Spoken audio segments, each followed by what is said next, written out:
Hey, what's going on, CoinUp TV subscribers? Robert Welkin here, and in this video, I'm going to do a review for The Water Margin, a classic martial arts movie from 1972, co-directed by Chiang from Shaw Brothers Studios. I recently watched the Blu-ray here from Shout Factory. This is the last movie that I'm watching in the Shout Factory Collection Volume 2, so I can finally move on from Volume 2 and get into Volume 3, 4, and also the Iron Triangle box set. I feel like it's going to take me a year to get through all those, so whoever's watching these and sticking with me, thanks a bunch. Appreciate the comments. If you're new, please subscribe, hit the thumbs up on this video, and we'll see if we can get some views over 100 per video. That would be great. I have a lot of notes here to go over. I'm gonna try and make this video somewhat quick and succinct.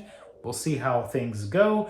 First, let's get to some of the details from IMDb. I got my notes on my screen here. IMDb notes, tells the story of the 108 heroes who stood up against a corrupt government. Each hero has his own unique fighting skill, but they are all willing to die to uphold justice. Pretty good synopsis, a little vague. They do say his own unique. There's a couple of female fighters, I think, in the 108.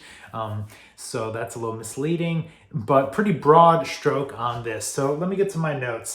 This is basically a showcase for David Chiang, one of the early 70s.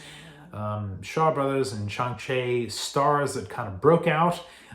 He's known as the Prodigy in this movie, and every time well, not every time, but most of the time when they reveal something about David Chiang in the movie, there's this funny little audio sting where somebody goes like chicka chicka cha or something. He reveals his tattoo. He does a cool move. He shoots somebody with a dart. He's flirting with women, and there's like the little theme song, the little chicka chicka cha or something. So if you've seen this movie, you get that. It's kind of a funny, colorful little flair that I enjoyed in the movie. We also get Feng is in this, T. Lung, and many, many famous cameos of the 108th heroes or anti-heroes. I don't know, are they really heroes? They seem to be kind of not very wuxia-like heroic, or at least all of them. They seem to be a little bit out for their own, but they're willing to fight the corrupt government and do what's right and call to arms when needed. So that's what goes on here. So getting back to my notes here, starts off pretty rough, I would say. The first 20 minutes or so is basically just a montage of numerous characters being introduced in the middle of a big giant plot dump. But after about 20 minutes, you can kind of settle back, things kind of calm down a bit, and you can kind of get into the movie a little bit more. It becomes a little more enjoyable. I realize that this is based off of famous novels, literary works, somewhat based off true stories, I guess. I haven't read any of that stuff. Shout outs to some of my subscribers that have read some of that stuff, and maybe we'll point out some interesting parallels to that. And I know my buddy Paul Thomas has actually done some critiques on some of the novels and The Water Margin and 14 Amazons and stuff. So that's kind of cool to compare and contrast there. The bulk of the movie is about Master Lu of the Liangshan Gang, who is framed and tossed in jail. These are my broad stroke synopsis here. David Chiang and other bandits or 108 heroes plot to help him escape, which leads to a large brawl in the center of town, kind of as the climax of the film. I know I'm skipping a lot of what's going on in the movie. The movie has probably more impact if you're familiar with the source material. For me, I kind of find it a little bit of an average Shaw Brothers movie. I do get excited when I watch it because there is all these different cameos and faces, and you're like pointing to the screen, kind of like the the Leo DiCaprio meme where he's like pointing at the screen, looking at the TV, like recognizing things. You're like, oh, yeah, there's like, that character and that actor or something. I recognize them. And then they kind of disappear for half the movie. And then some of them come back, some of them don't. Action and choreography is okay. Nothing to write home about. It's a good showcase, again, like I started to say, for David Chiang, who is brewing with charisma, and I wrote in quotes, or Riz, as the kids say now. His tactics are a little bit silly, where he uses wrestling as sort of this form of martial arts, and you can see like sometimes they'll just tap somebody on the leg and they'll just flip backwards, or hit somebody on the shoulder and they'll fall forward. I thought that was a little funny, especially during the slow motion stuff. But he did look kind of cool acrobatically. I mean, diving around, doing some tumbles and some cartwheels and stuff like that. That looked cool. And then another thing he had was a little crossbow that he would shoot, and he used that. Well, not a crossbow, a bow and arrow, kind of a makeshift bow and arrow that he would use a few times in the movie. And that was kind of cool that he had multiple dimensions. And just David Chiang's smile and his face is just like brimming with charisma. Not huge in the body, which I've said before in videos. Sometimes it's a little difficult to stomach him as a fearsome competitor because of his stature is pretty slender. But if you put him in the right scenario, he can kind of shine and rise above. Let's see who else is in this movie. T. Long, one of my favorite Shaw Brothers actors, plays Wu Sung. He's basically in a glorified cameo revisiting his role that we saw him fully fleshed out or mostly fleshed out in The Delightful Forest, which I also reviewed on this YouTube channel.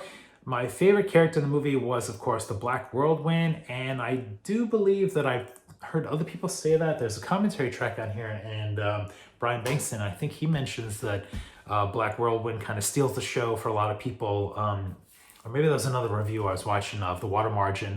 Anyway, he's brass, stubborn, kind of strong, and won't obey commands and listen. So he's kind of like the wild card of the movie. So if you've ever seen this, keep an eye out for Black Whirlwind. I mean, David Chiang steals the show. He's like the hero of the movie, but Black Whirlwind is like a great, second fiddle to him in this movie.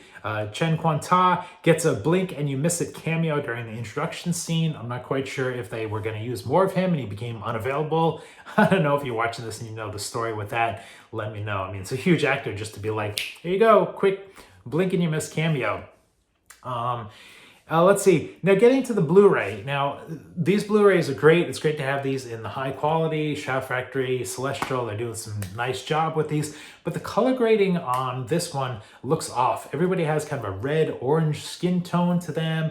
It might just be the color film stock that was used, or maybe the budget to finish the movie, or the processing wasn't all that high at the time. I mean, I believe that this was like a big, extravagant budget movie with a lot of moving parts to it. So maybe they kind of skimped out on the color stock or something like that. But that's a complaint I do have in the movie. But let me give you my letter grade here. So I'm praising it a lot, but I'm going to give it a grade letter of a C+. It's just like a little bit above average, mostly because it's a little bit of a mess. But man, there's just like so many great things about this movie that are fun and entertaining to watch that I enjoy when I'm watching it.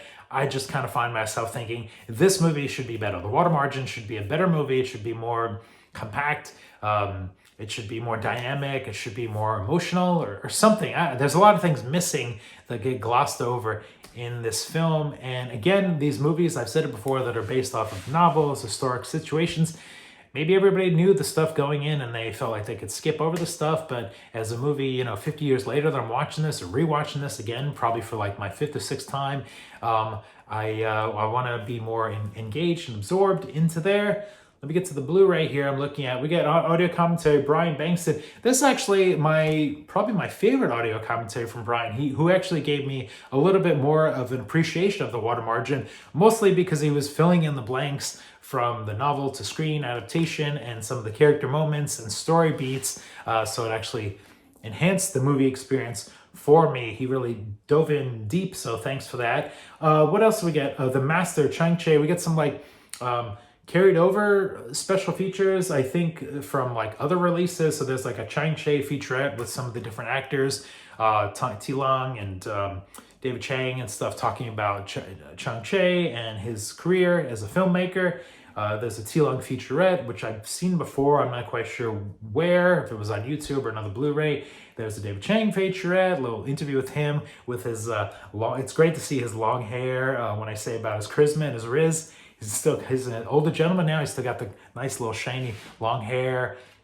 Seems very personable and jokes around and stuff. We got some trailers, the TV spot, and what else? Was there an extra scene? Oh yes, additional love scene on here. So apparently, I didn't know this, but apparently when this was licensed out to foreign markets, they wanted to have a sexy scene, sex it up. So they went and filmed some nudity to the love scene, and that was kind of interesting. What I found interesting though was it looked like the love scene or whatever was dubbed in there, and it made me wonder, well, I didn't see a English dub version on this. I wonder what happened to the English dub of the water margin in general, if that ever, appeared on Blu-ray or DVD. It would have been nice to have that included on there. So anyway, The Water Margin, 1972, co-directed by Chiang Chieh, C+. Let me know what your thoughts are in the comments below. If you're brand new to my channel, please subscribe and hit the like button on this video. Thanks a bunch for watching. We'll see you next time.